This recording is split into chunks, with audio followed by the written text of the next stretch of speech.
آصف شریف صاحب یہ بتائیے کہ یہ جو پروسیس آپ نے کیا ہے، اگر میں کہوں کہ ایک عام کسان جو ناروال کا ہے یا مرید کے کا ہے یا شیخو پورہ میں کسی اور جگہ کا ہے، تو اس کو آپ کیسے ایجوکیٹ کر سکتے ہیں، کیسے بتا سکتے ہیں کہ آپ نے کہاں سے شروع کیا؟ جس طرح سے مثلا کہ لیول پہلے آپ نے لینڈ لیول کی لیزر سے، اور اس کے بعد پھر کیا ہوا، کس طرح سے پانی، اور آپ بتا رہے تھے کہ ایک ہی کھالے سے اس کو پانی دیا گیا، تو کیسے ہوا اس کو شروع سے لے کے آخر تک یہ جو کراپ اب تک پکی ہے وہ کیا پروسیس ہے، وہ لوگوں کو گائیڈ کرنے کے لیے ذرا بتائیے۔ دیکھو، یہ کراپ پروڈکشن ایک پروسیس ہے۔ آپ پروسیس ڈٹرمن کرتے ہیں ییلڈ کو ٹارگٹ رکھ کے۔ سب سے پہلا سٹیپ یہ ہوتا ہے کہ آپ یہ اندازہ کرتے ہیں کہ جی میں یہاں سے 200 من ییلڈ لینا چاہتا ہوں۔ اب 200 من ییلڈ لینے کے لیے پھر آپ کو کون سا بیج چاہیے جو اتنی ییلڈ دے سکے، کتنی کھاد، کتنا پانی، کتنی بیج، کتنے پودے فی ایکڑ چاہیے اور کتنے فاصلے کے اوپر چاہیے، ساری چیزوں کو اگر آپ ایکوریٹلی کریں گے تو آپ کو وہ ییلڈ آ جائے گی۔ یہ ایک زراعت کو آپ سمجھیں کہ یہ انڈسٹری ہے۔ انڈسٹری میں آپ پہلے سوچتے ہیں کہ میں نے اس فیکٹری سے اتنی پروڈکشن لینی ہے اور اس کے مطابق آپ اس کا پروسیس بیک کرتے ہیں۔ اسی طریقے سے زراعت میں آپ پہلے ڈٹرمن کرنا پڑتا ہے کہ جناب میری یہ ییلڈ جو ہے 150 من ہونی چاہیے، اور 150 من لینے کے لیے مجھے کیا عمل کرنے ہیں، اس کے مطابق کریں گے، آپ 150 من ییلڈ آ جائے گی۔ سب سے پہلا کام جو ہے اس میں پانی کا ہے۔ پانی پودے کے لیے اسی طریقے سے ہے جس طرح انسان کے لیے خون ہے۔ پانی اپنے اندر خوراک کو حل کرتا ہے، اور آسموسس پروسیس سے پودے کے اوپر پانی جو ہے وہ چڑھتا ہے اور ہر پلانٹ سیل کو انرجائز کرتا ہے۔ دیٹ مینس کہ جتنا پانی پودے نے اپنے لیے اوپر استعمال کیا، صرف وہی پانی ہے جو ہمارے لیے کارآمد ہے، باقی سارا پانی ہم ضائع کر رہے ہیں۔ پانی ضائع ہونے کے دو طریقے ہیں۔ ایک تو وہ پانی ہے جو پانی لگاتے ہیں اور زمین کے نیچے چلا جاتا ہے، یعنی کہ ہماری جڑوں سے دور نکل جاتا ہے، وہ پانی ہمارے لیے ضائع ہو گیا۔ اور دوسرا وہ پانی ہے جو ہمارا پانی کھڑا ہے اور وہ ہوا میں ایویپوریٹ کر رہا ہے۔ اچھا، جو ہوا میں پانی ایویپوریٹ ہو رہا ہے اس کا ایک تو نقصان یہ ہے کہ پانی ضائع ہو گیا، دوسرا نقصان اس کا یہ ہے کہ وہ اپنے اندر جو نمکیات ہیں وہ زمین کے اندر چھوڑ گیا، اس لیے ہماری زمینیں کلراٹھی ہو رہی ہیں۔ تیسرا اس کا نقصان ہے کہ وہ پودے کی جڑوں کو نقصان پہنچا گیا۔ آپ اس کی مثال یہ دیکھیں کہ گھر میں آپ نے ایک گملہ رکھا ہوا ہے، گملے کے نیچے سوراخ ہے۔ سوراخ اس لیے رکھا ہوا ہے آپ نے تاکہ زیادہ پانی اگر پڑ جائے تو پانی نیچے سے نکل جائے۔ یہ جو پروسیس ہوا ہے اس میں سب سے پہلا عمل آپ نے کیا کیا زمین کے اوپر؟ پہلا عمل یہ کیا کہ فارم کی ڈیزائننگ کی، کہ لمبے کھیت بنائے۔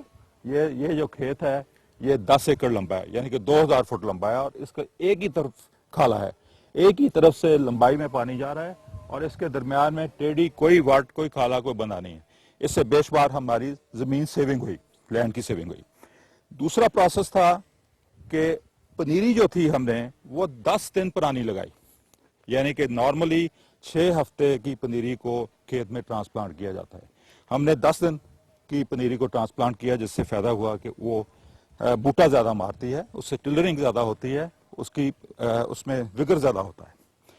دوسرا یہ کیا کہ پوری دنیا میں آج تک رائس کی ٹرانسپلانٹنگ مڈی سائل میں ہوئی ہے، یعنی کہ پانی ہم دیتے ہیں، کدو کرتے ہیں، پانی کھڑا رکھتے ہیں، پھر بندے بیچارے جا کے اس میں پودے لگاتے ہیں۔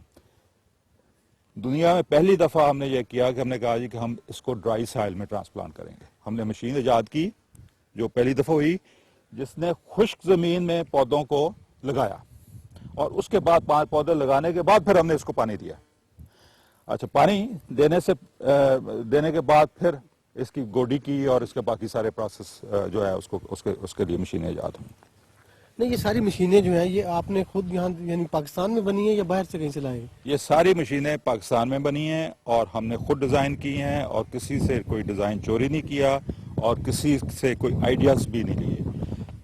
یہ مسئلہ یہ ہے کہ یہاں پہ اس ملک میں تو یہ بات سمجھی نہیں جاتی، لیکن اصل میں صرف ضرورت مند ہی مشین ایجاد کرتا ہے۔ انجینئرز جو ہیں وہ مشین کو اس کو ریفائن کرتے ہیں، اس کو بہتر کرتے ہیں۔ میں ایک فارمر ہوں، 35 سال سے خود کاشت کرتا ہوں اور خود فارمر ہوں، اور میں نے بہت ساری مشینیں ایجاد کی ہیں اس ملک میں، جس میں چاول سے پہلے آلو، اور اس کے بعد مکھی، اور اس کے بعد کاٹن، اور اس کے بعد شوگر کین، کہ ساری مشینیں ایسی جو جتنی بھی آج اس وقت اچھا فارمر مشینیں استعمال کر رہا ہے مورل ساری میری ایجاد کی ہوئی ہیں یا اس کو انٹروڈیوس کیا ہوا ہے. سو کارپیٹ ایک جو بیڈ ہے اس کے اوپر کتنے پودے لگائے گئے ہیں اور لیزر لیول کرنے پہ کیا خرچہ آیا ہے فی ایکڑ, اور اس کے بعد جو پروسیس ہے کھاد کتنے کی آئی, یعنی اس کی لاگت جو ہے فی ایکڑ کتنی بنتی ہے؟ اگر 130 من اس نے پیداوار لینی ہے دھان کی تو اس کی لاگت کیا ہے, اس کو پروفٹیبلٹی کتنی واٹر سیونگ میں, یعنی اگر اس کا یہ اکاؤنٹ ہی ہم دیکھنا چاہیں تو کیا ہے؟ بات یہ ہے جی کہ 30 سے 35,000 ایکڑ 35,000 روپے سے زیادہ فی ایکڑ خرچہ نہیں ہے, لیکن 35,000 ایکڑ میں کم سے کم 6-7,000 روپے ایکڑ وہ ہے جو ون ٹائم کاسٹ ہے, ایک ہی دفعہ کرنی پڑے گی, زمین لیول کرنے کی, کھالے بنانے کی اور سارا اس کو کرنے کے لیے. اس کے بعد باقی ساری سیڈ اور فرٹیلائزر اور پانی کی کاسٹ ہے یا مین آر کی. آئی مین کہ ایک بار اگر آپ نے کھیت کو لیول کرا دیا لیزر سے اس کے بعد ضرورت نہیں ہے. اس کے بعد 2-3 سال اگر آپریٹر اچھا ہے تو 4-5 سال بعد اس کو بہت ہی ہلکے سے بلیڈ کی ضرورت ہے, اگر ڈرائیور اچھا ہے تو. اگر ڈرائیور نالائق ہے تو وہ اس کو اگلے سال ہی خراب کر دے گا. سو ڈرائیور اس وقت فارم میکنائزیشن میں سب سے امپورٹنٹ رول جو ہے وہ ٹریکٹر آپریٹر کا ہے, اور ٹریکٹر آپریٹر کی ٹریننگ کے لیے بہت ہی زیادہ ہمیں کوشش کرنی چاہیے کہ اچھے ٹریکٹر آپریٹر بنیں. ٹھیک ہے, 35,000 کی لاگت آ گئی اس کی, 35,000 فی ایکڑ اس کا خرچہ ہو گیا, تو پھر کیا پروفٹ کیا ہے؟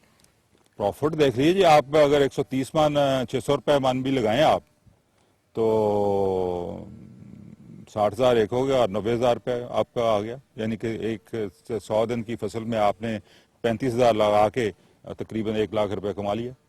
اور کیا چاہیے؟ تو یہ 1 لاکھ روپے فی ایکڑ پیدا جو پروفٹیبلٹی ہے یہ تو کہیں بھی نہیں ہے. میں کہتا ہوں جی اس وقت پوری دنیا میں زراعت سے بہتر کوئی کاروبار نہیں ہے. میں گارنٹی کر سکتا ہوں کہ پوری دنیا میں سب سے زیادہ پروفٹیبل کام جو ہے وہ زراعت ہے, کیونکہ پرائسز جو ہیں فوڈ کی بہت زیادہ انکریز کر گئی ہیں, پروڈکشن ٹیکنالوجیز امپروو ہو گئی ہیں. ہم ایک کھیت سے جہاں 30 من سے نکال رہے تھے ہم وہاں سے 150 من نکال سکتے ہیں. سو اگر صحیح طریقے سے فارمنگ کی جائے تو اس سے بہتر کوئی کاروبار نہیں ہے اس وقت. مشین کا ایک فائدہ بھی ایک نقصان بھی ہے, جو لیبر ہوگی وہ کدھر جائے گی, یہ ایک بڑا اہم کویشچن لوگ کرتے ہیں. اور دوسرا یہ کہ 1 ایکڑ میں کتنی لیبر درکار ہو؟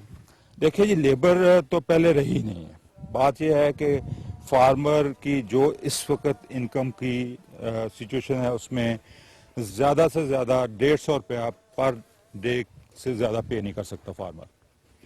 سو جتنے بھی کام کے لوگ ہیں سارے شہروں میں مائگریٹ کر گئے ہیں. فارم میں یہاں پہ ہماری لیبر ہی نہیں ملتی. آپ پورا دیکھیں, اس پورے کیمرہ دوڑائیں, کہیں آپ کو بندہ نظر نہیں آئے گا. گاؤں خالی ہو گئے ہیں اس لیے کہ یہاں پہ وہ ان کی لیونگ افورڈ ہی نہیں کر سکتے, بیکاز اب ان کی لیونگ تب امپروو ہوگی کہ ہم کراپ کی پروڈکشن بڑھائیں, اور پروڈکشن تب بڑھے گی کہ نئی ٹیکنالوجی آئے اور اس کو میکنائز کریں. پہلی بات تو یہ. دوسری بات, گورنمنٹ کتنی سبسڈی دے تو یہ فارم ڈیولپ ہو جائے گا؟ مثال کے طور پر ایک گاؤں ہے, ایک گاؤں کے لوگ مل کے اگر 10 مربے میں, ٹھیک ہے جی, وہ سارا عمل کرتے ہیں تو گورنمنٹ کی کتنی سبسڈی درکار؟ میں نے ان سے ریکویسٹ کی ہے گورنمنٹ سے کہ جی ہر تحصیل میں ایک شو کیس فارم بنایا جائے, جو فارمرز کے لیے ٹریننگ سینٹر ہو, آپریٹرز کے لیے ٹریننگ سینٹر ہو, وہاں پہ فارمر آئیں. نہیں, آپ گورنمنٹ کا مشینری کی جو ہے اس کو فراہم کرنے میں کوئی رول نہیں دیکھتے؟ میں عرض کر رہا ہوں نا کہ مشینری صرف اگر دے دی جائے اور اس کو اس کا چلانے کا طریقہ نہ بتایا جائے, اس کی پوری ٹیکنالوجی نہ دی جائے. پہلے تو اساسا مشینری آئے گی تو پھر وہ طریقہ آئے گا. نہیں, پہلے دیکھیں نا, پہلے ڈرائیور کو ڈرائیونگ سکھاتے ہیں, ڈرائیونگ سکھانے کے بعد پھر اس کو گاڑی پکڑاتے ہیں. سب سے پہلی چیز یہ ہے کہ ہم ٹریننگ جو ہے اس کو ٹھیک کریں, ٹریننگ سینٹرز بنائیں اور وہاں پہ ٹیکنالوجی کو ڈسپلے کریں, کیونکہ سینگ از بلیونگ. فارمر دیکھے گا پھر اس کے اوپر یقین آئے گا. اگر اس کو یقین آ گیا تو پھر اس کو سبسڈی کی بھی ضرورت نہیں رہے گی. سبسڈی تبھی ضرورت ہوتی ہے کہ وہ یقین نہیں کر رہا جی. اب سبسڈائز کرنے کی ضرورت ہی نہیں ہے اگر آپ بلیو کرتے ہیں کہ جناب یہ ٹیکنالوجی آپ کے بینیفٹ میں ہے. اور یہ صرف تبھی ہوگا کہ اگر آپ شو کیس کریں گے فارم کو, اور شو کیس کر کے اس کو ٹیکنالوجی دکھائیں گے, اس کے سارے پروسیس کو سمجھائیں گے, اور پھر انہی لوگوں میں سے انٹرپرینورز کو ڈیولپ کریں گے جن کو آپ مشینری کے لیے ایڈ کر دیں. جی آصف صاحب, آپ کا بہت بہت شکریہ. تھینک یو سو مچ. ناظرین, ہم یہاں پہ ایک ایسے فارمر سے گفتگو کر رہے تھے جس نے پاکستان میں دھان کی فصل کے حوالے سے ایک انقلاب کیا ہے, یہ نہ صرف پاکستان کے لیے ایک مثال ہے بلکہ دنیا بھر میں 130 من فی ایکڑ کی پیداوار ایک بہت بڑا ٹاسک تھا جو پاکستان میں اچیو کیا گیا ہے. حکومت کا اس میں جو کردار ہے وہ آصف شریف صاحب نے ہمیں بتایا ہے. اب ارباب حکومت کو چاہیے کہ وہ اس سلسلے میں جلد از جلد کوششیں کریں اور عملی طور پر ایک عام کسان تک یہ ٹیکنالوجی پہنچانے کی جو ہے وہ تگودو کی جائے. ہمارے پروگرام کا وقت ختم ہوتا ہے. ذوالفقار علی کو اجازت دیجیے. اللہ حافظ.